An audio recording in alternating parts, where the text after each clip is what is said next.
মাননীয় উপদেষ্টা ভাই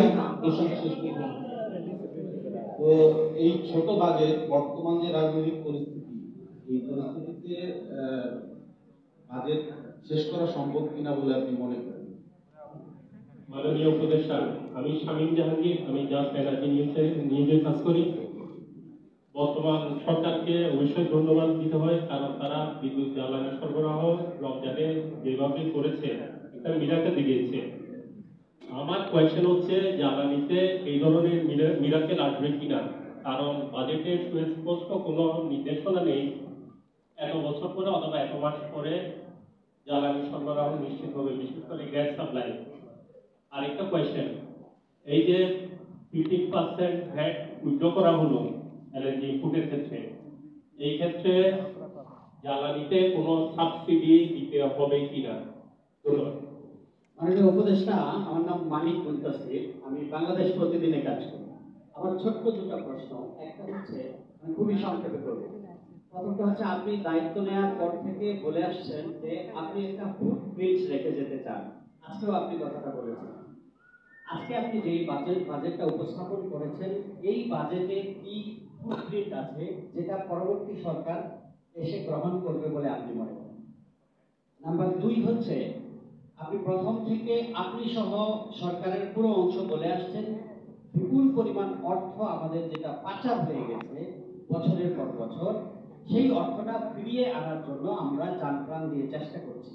এখন পর্যন্ত আমরা কতটুকু সম্ভাবনা তৈরি করতে পেরেছি 1 টাকাও ফিরিয়ে আনার ব্যাপারে, বা বাজেটে আপনার বিশদ এ ধরনের আমি কিছু পাই নাই, এ ব্যাপারেও আপনি ব্যাখ্যা দেবেন বলে আমি থ্যাংক ইউ। আসসালামু আলাইকুম, আমার নাম ইমতাজ, আমি দৈনিক আমার দেশ পত্রিকার রিপোর্টার। স্যার এদিকে আপনি শেষ প্রশ্ন এখন আশা করবো। জি, আমার প্রশ্ন স্যার, আপনারা কর্মসংস্থানের ব্যাপারে করছেন। তো কর্মসংস্থানে আমাদের দেশে হলো যে এই মুহূর্তে 40%-এর উপরে তরুণ, মোট জনসংখ্যা 40%-এর উপরে তরুণ। তো ডেমোগ্রাফিক ডিভিডেন্ডকে প্রাধান্য দিয়ে আপনারা বলছেন যে এটাকে করবেন, মানুষের জন্য আপনারা এই বাজেটটা করছেন। স্যার, এই 100 কোটি বরাদ্দ বা 200 কোটি বরাদ্দ, এটা কি তরুণদের কর্মসংস্থানের জন্য সহায়ক কিনা? দ্বিতীয় প্রশ্ন স্যার, মূল্যস্ফীতি নিয়ন্ত্রণের জন্য আমরা মেজর যদি দুটা পদক্ষেপকে মূল হিসেবে দেখি, একটা হলো যে বাংলাদেশ ব্যাংকের মনিটরিং পলিসি, আর একটা হলো যে স্যার মানব মন্ত্রণালয়ের অধীনে প্রতিযোগিতা কমিশন বা অন্যান্য সংস্থাগুলোর বাধা ব্যবস্থাপনা। স্যার, প্রতিযোগিতা কমিশন দুর্বল অবস্থায় পড়ে আছে, এটাকে শক্তিশালী করার জন্য আপনারা কোনো পদক্ষেপ নেবেন কিনা? এই বাজেটে আমরা কোনো স্যার, মূল্যস্ফীতি নিয়ে আরেকটা কোশ্চেন স্যার। মূল্যস্ফীতির একটা হলো যে বাংলাদেশ ব্যাংকের গভর্নর বাংলাদেশের বিশ্বের বর্তমান গভর্নরদের মধ্যে আমার ধারণা সবচেয়ে বেশি কথা বলেন। উনি যত কথা বলেন মার্কেট তত বেশি আনস্টেবল হয়। স্যার, এই ওনার যে ইয়াটা আছে, উনি এই পার্সোনাল কথাটা প্রশ্ন নয়, এটা সরি, এটা তো এটা কি ধরনের প্রশ্ন করলেন আপনি? এটা আপনার যদি কিছু থাকে ওনাকে আপনি কি বলবেন? এটা আমি ঠিক একজন জার্নালিস্ট সাংবাদিক হিসেবে এই ধরনের প্রশ্ন কি করেন আপনারা? আপনি ঝাল খেতে পছন্দ করেন না, আপনার ঝাল খাওয়া তো আমার খেতে ভালো লাগে না, এগুলি আমি সাংবাদিক হিসেবে এটা এক্সপেক্ট করি না।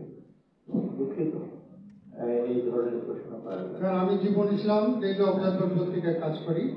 আমার ছোট ছোট দুটি বিষয় জানার দরকার। একটা হলো, আপনি ব্যাংক রেজলিউশন অধ্যাদেশ জারি করেছেন।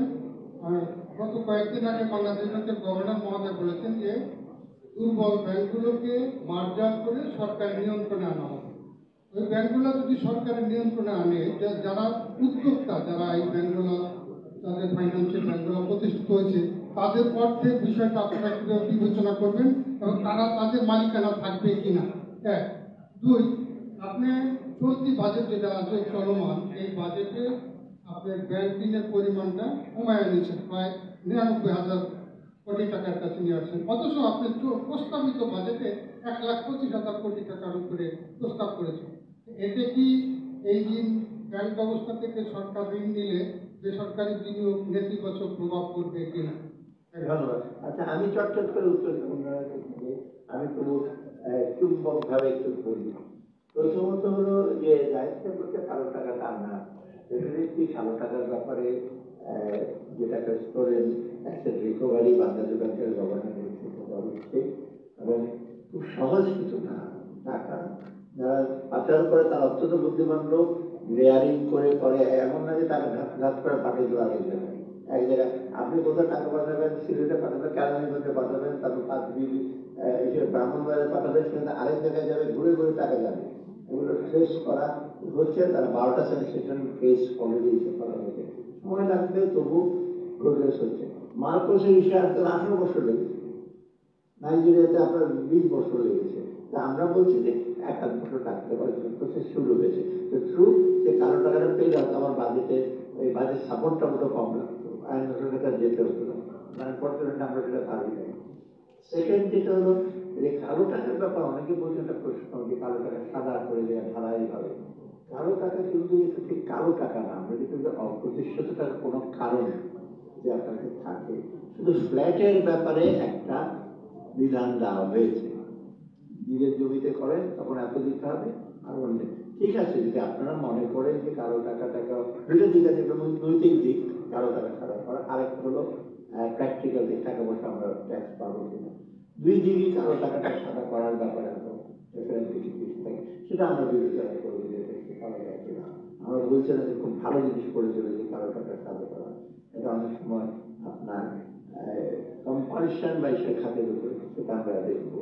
আর বৈষম্য বিরোধী যে আমরা কিছু একেবারে নাই তা না, বৈষম্য বিরোধী মানে তো এসে একটা জিনিস দেখবেন, অনেক সময় লম্বা মানুষকে যদি আমি দেখছি লম্বা, তো আপনি যদি 5 ফিট করতে মাথাটা কেটে দেবেন না। একটা মোটা মানুষ 5 ফিট তাকে পেট চাপাদের উপরে দিয়ে টেনে দেবেন নাকি? এটা আপনি যেটা করতে দিই জন্য চেষ্টা করবে অন্যভাবে। আমরা চেষ্টা করি মহিলাদের এসে বিরাট একটা ফান্ড আছে বাংলাদেশ ব্যাংকে, স্টার্ট আপ ফান্ডের জন্য টাকা দিচ্ছি, ইউথের জন্য টাকা দিচ্ছি, বাচ্চাটা দেখবেন অনেকগুলো আছে কিন্তু একেবারে বৈষম্য বিরোধী কর্মসংস্থান ব্যাপারে একেবারে যে তার নাই তা না কিন্তু সেটা। আর ইউএসএ ক্যারিয়ার ব্যাপারে তো আমরা তো অলরেডি কতগুলো ইস্যু উঠিয়ে দেওয়া হয়েছে, bonded warehouse, central bonded warehouse করা হচ্ছে। আর বাজেট ছোট বাজেট বাস্তবায়নের খুব ডিফিকাল্ট না। আর 6 মাসের জন্য করে যদি বাজেট 6 মাসে 3 মাসে 6 মাসে করা যায় না। বাজেট ইজ কনস্টিটিউশনাল অব্লিগেশন, তাই না? Annual financial statement of the company 1 বছর মোটামুটি করতে পারে 6 মাস, কিন্তু বাজেট আমরা 6 মাস করতে পারবো না। এবং এটা যে 6 মাসে আমরা যতটুকু থাকি বাকিটুকুকে করবে না। বা ফুটপ্রিন্টের কথা বলছেন, আমরা ফুটপ্রিন্ট দিয়ে যাচ্ছি কি, ফুটপ্রিন্টটা কিন্তু ভালো কাজটা করে যাচ্ছে, অসম্পূর্ণ কাজটা ফলো করতে হবে। এবং যদি ফলো না করে পরবর্তী আপনাদের যথেষ্ট কনসার্ন, আপনারা দরকার তখন বিশেষ করবে যে ওরা তো ওনাদের কিছু ভালো কাজ করেছিল, আপনারা কেন শেষ করছেন। আমরা খারাপ কাজ যদি করে থাকি তখন যে ওই লোকের গেছে ভালো হয়েছে ওরা বাদ দিয়ে দিই, আমরা সেই ধরনের কাজ করছি না, করবো না। আর কর্মসংস্থান একই ব্যাপার, ব্যাংক রেগুলেশনে খুব ডিটেল আছে। বাংলাদেশ ব্যাংকের গভর্নর জানেন অ্যাসিওরেন্স দিয়েছেন বারে বারে ডিপোজিটের টাকা, আমানতের টাকা কোনোদিন কি খেয়ানত হবে না, কি জানি বলে আসবে যাবে না। এটা ব্যাংক রেগুলেশনটা হয়তো বিভিন্নভাবে এটা করা হবে। ইতিমধ্যে ডিপোজিট ইন্স্যুরেন্সকেও বাড়িয়ে দেওয়া হয়েছে 1 লাখ থেকে 2 লক্ষ টাকা, তাই না? এটা আইন হচ্ছে 1 লক্ষ ছিল। অতএব ওইটা কিন্তু আপনি যদি কোন দেশে দেখেছেন যে ব্যাংকের 70% টাকা নিয়ে চলে গেছে মালিক ডিপোজিট থেকে সহ, ধরেন 20,000 কোটি টাকা, তার মধ্যে 15,000 কোটি টাকা নিয়ে চলে গেছে। এরকম তো ব্যাংক রবারি খুব কমই করেছিল। অথবা এগুলো রেজলিউশন করার জন্য ডেফিনেটলি আমরা চেষ্টা করছি, করবো। এই আইনটা যেটা করা হচ্ছে খুব সহজ কাজ না, এই মোটা দাগে যদি এখন গভর্নর যদি কিছু বলে বা অন্য কিছু বলে না, কারণ করে কিছু বলবে না, অর্থ যে বলবে কিছু